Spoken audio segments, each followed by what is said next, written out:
पूरे देश में गणेश उत्सव की धूम है। पूरा देश बप्पा के आगमन से भक्ति में हो गया है।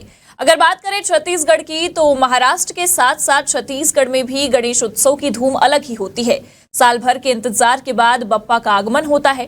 पूरे 11 दिनों तक बप्पा की पूजा अर्चना से पूरा प्रदेश भक्ति में हो जाता है। छत्तीसगढ़ की संस्कार धानी कहे जाने वाला राजनांदगांव गणेश उत्सव के दौरान निकलने वाली झांकियों के नाम से काफी प्रसिद्ध है। संस्कार धानी में गणेश उत्सव को लेकर क्या है खास और झांकियों को लेकर गणेश समितियों की क्या है तैयारियां, देखिए इस रिपोर्ट में। बता दें कि संस्कार धानी में अलग अलग समितियों द्वारा कई सारे पंडाल लगाए गए हैं। इस मौके पर गणेश पंडालों में विशेष साज सज्जा की गई है, जो आकर्षण का केंद्र बनी हुई है। हर तरफ बस जगमगाती हुई लाइट ही नजर आ रही है। इस वक्त संस्कार धानी के लोग भक्ति में माहौल में डूबे हुए हैं। हर तरफ बस गणपति बप्पा मोरया के जयकारों से संस्कार धानी गूंजायमान है।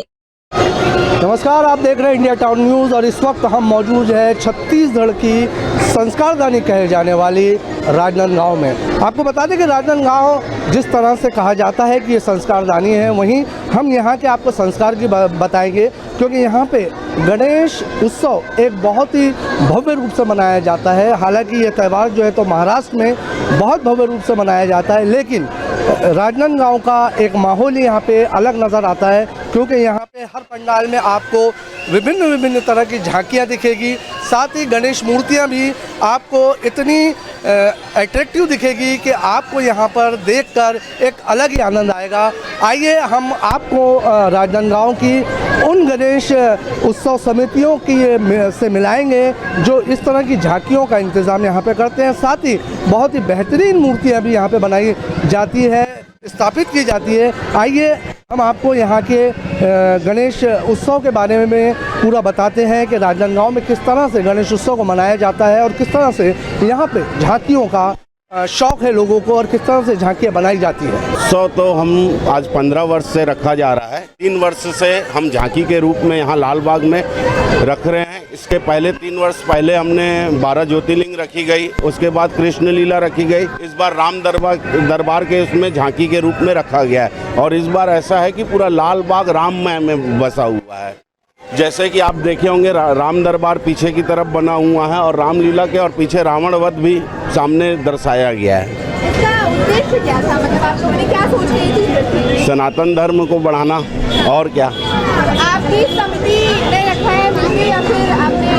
नहीं, समिति ने मिल के पूरे लाल बाग के समाज के वरिष्ठ और जो हम लोग समिति वाले हैं वो सोच समझ के उसको रखा गया है। झांकी की थीम केदारनाथ मंदिर धाम के थीम पर रखे हैं। केदारनाथ मंदिर में वर्ष 2013 में एक भयंकर त्रासदी हुई थी जिसमें बहुत सी जान माल की क्षति हुई थी।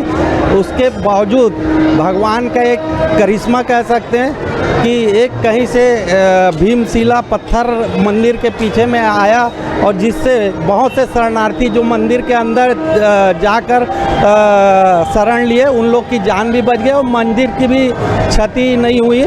इस थीम को हम लोग आधार मानते हुए केदारनाथ मंदिर धाम के थीम पर यहाँ झांकी का भव्य निर्माण किए हैं। गणपति जी 40 साल से हम लोग इस जगह पे रख रहे हैं और श्री सेवा समिति जो कि एक पंजीकृत समिति है, उसके माध्यम से श्री गणेशोत्सव समिति इस भव्य आयोजन को कर रही है। विगत 8 वर्षों से इसको भव्यता देने का हम सब समिति के लोग प्रयास किए हैं। जो आप देख पा रहे हैं यहाँ मेले जैसा माहौल है और लोग दर्शन कर रहे हैं। तो आपकी समिति में कितने लोग हैं?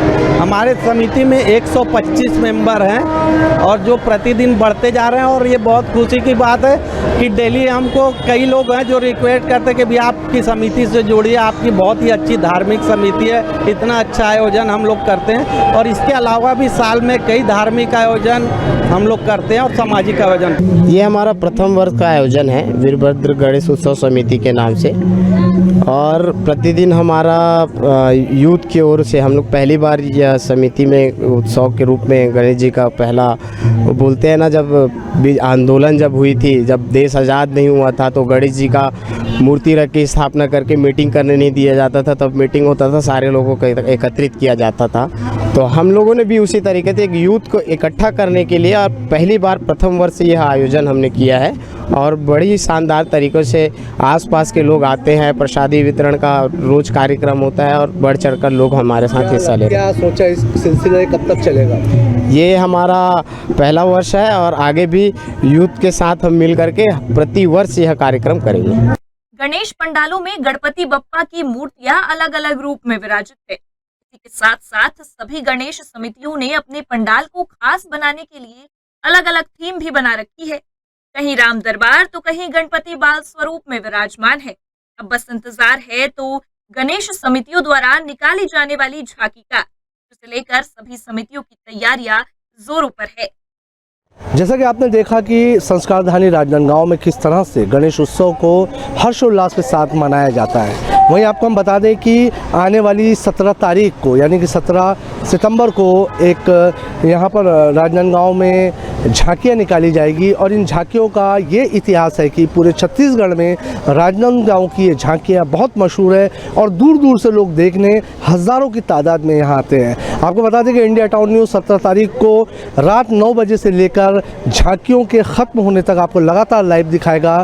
फिलहाल हमने आज आपको राजनांदगांव के जितने भी गणेश उत्सव और को लेकर जितने भी गणेश मंडल है, समितियां हैं, वहां के गणेश जी के दर्शन कराए। साथ ही साथ हमने आपको वो झांकियां भी दिखाई जो कि यहां पे बनाई जाती है। कैमरामैन महेश्वर साहू के साथ Qamar Ghaus, India town news, Rajnandgaon.